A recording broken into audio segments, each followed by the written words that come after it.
Hello दोस्तों, आज का टॉपिक है हिंदी व्याकरण, जो कि हम इस वीडियो में बिल्कुल शुरू से समझने वाले हैं कि हिंदी व्याकरण क्या है, किसे कहते हैं। इसे परिभाषा के माध्यम से समझेंगे।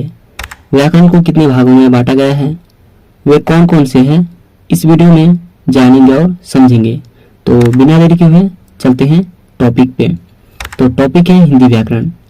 तो सबसे पहले हम यह समझते हैं हिंदी क्या है, उसके बाद समझेंगे व्याकरण क्या है। हिंदी एक भाषा है। हिंदी एक भाषा है जिस प्रकार इंग्लिश, उर्दू, संस्कृत, तमिल, तेलुगु, मराठी, पंजाबी इत्यादि पूरे दुनिया में 7,000 से अधिक भाषा बोली जाती है। तो दोस्तों, हिंदी क्या है? हिंदी एक भाषा है, समझ गए। अब अगला क्या है? व्याकरण। व्याकरण भाषा का शास्त्र है। हिंदी भाषा है और व्याकरण भाषा का शास्त्र है। प्रत्येक भाषा का अपना व्याकरण होता है। प्रत्येक भाषा का अपना व्याकरण होता है जो उसके नियमों का निर्धारण करता है। जिस प्रकार प्रत्येक धर्म का एक अपना शास्त्र होता है। जब हमें किसी धर्म के बारे में जानना होता है तो हम धार्मिक शास्त्र पढ़ते हैं। ठीक उसी प्रकार भाषा को जानने व समझने के लिए हम भाषा का शास्त्र व्याकरण पढ़ते हैं। तो सबसे पहले हमें यह समझना होगा कि भाषा किसे कहते हैं। तो इसे परिभाषा के माध्यम से समझते हैं। भाषा जिसके माध्यम से व्यक्ति अपने मन के भाव एवं विचार का आदान प्रदान बोलकर, सुनकर, लिखकर व पढ़कर करता है, उसे भाषा कहते हैं। जिसके माध्यम से व्यक्ति अपने मन के भाव एवं विचार का आदान प्रदान बोलकर, सुनकर, लिखकर व पढ़कर करता है, उसे भाषा कहते हैं।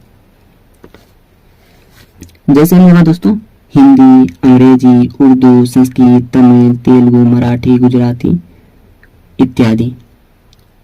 जिसके माध्यम से, यानी कि दोस्तों हिंदी के माध्यम से या अंग्रेजी के माध्यम से या उर्दू के माध्यम से या संस्कृत के माध्यम से या तमिल के माध्यम से, दोस्तों किसी के भी माध्यम से अगर कोई व्यक्ति अपना बात विचार कर रहा है, लिखकर या बोलकर या कहकर, उसे भाषा कहते हैं।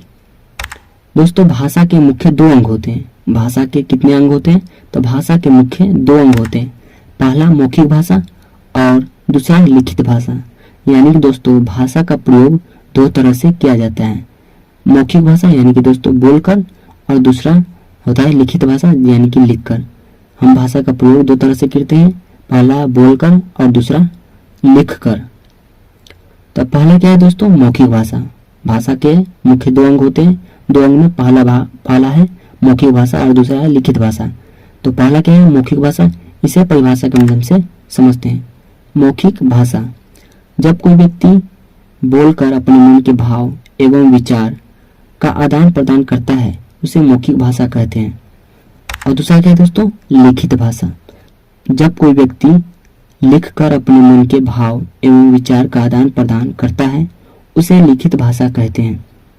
जब कोई व्यक्ति लिखकर अपने मन के भाव एवं विचार का आदान प्रदान करता है, उसे लिखित भाषा कहते हैं। नेक्स्ट है दोस्तों व्याकरण। आइए इसे हम परिभाषा के माध्यम से समझते हैं। व्याकरण भाषा का वह शास्त्र जो भाषा के नियम, तौर तरीके, सही गलत के बारे में जानकारी देता है और शुद्ध पढ़ना, लिखना तथा बोलना सिखलाता है, उसे व्याकरण कहते हैं। व्याकरण किसे कहते हैं? तो भाषा का वह शास्त्र जो भाषा के नियम, तौर तरीके, सही गलत के बारे में जानकारी देता है और शुद्ध पढ़ना, लिखना तथा बोलना सिखलाता है, उसे व्याकरण कहते हैं। व्याकरण को कितने भागों में बांटा गया है?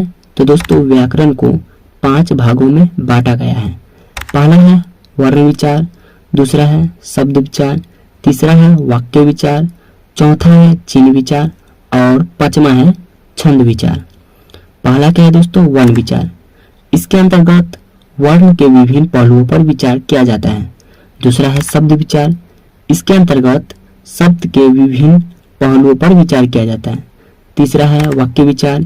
इसके अंतर्गत वाक्य के विभिन्न पहलुओं पर विचार किया जाता है। चौथा है चिन्ह विचार, इसके अंतर्गत चिन्ह के विभिन्न पहलुओं पर विचार किया जाता है। पांचवा है छंद विचार, इसके अंतर्गत छंद के विभिन्न पहलुओं पर विचार किया जाता है। इन सभी भागों को विस्तार से अगले वीडियो में समझेंगे। तो दोस्तों आज की वीडियो में इतना ही, मिलते हैं फिर अगले वीडियो में।